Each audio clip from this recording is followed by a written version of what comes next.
இதில் முக்கியமாக இந்த படத்தை பற்றி பேசணும்னா, இது ஒரு உண்மையான சக்ஸஸ்ங்கிறத தாண்டி நான் நிறைய எழுதி வச்சேன்.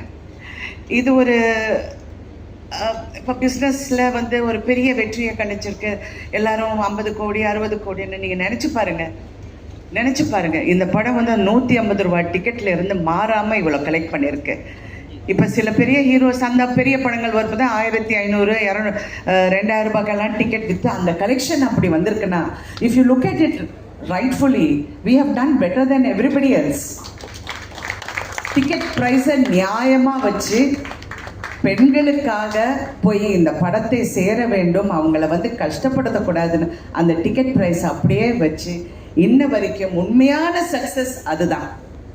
ஏன்னா இந்த பிஸ்னஸ் அப்படின்னு பேசணுன்னா இதை நான் சொல்லி தான் ஆகணும். இதில் வந்து டைரக்டரை பற்றி நான் பேசணும். அவர் வந்து அதிகமாக பேச மாட்டார்னா இன்னைக்கு பரவாயில்ல, மேடையில் கொஞ்சம் நல்லாவே பேசினார். எல்லாருக்கும் நன்றி சொல்லி, உண்மையிலே நீங்கள் எல்லாருமே பிரமாதமாக வேலை பார்த்தீங்க. அண்ட் எஸ்பெஷலி ப்ரொடக்ஷன் சைடில் ஒரு கலையாக இருக்கட்டும், ராகுலாக இருக்கட்டும், கார்த்திகா இருக்கட்டும்,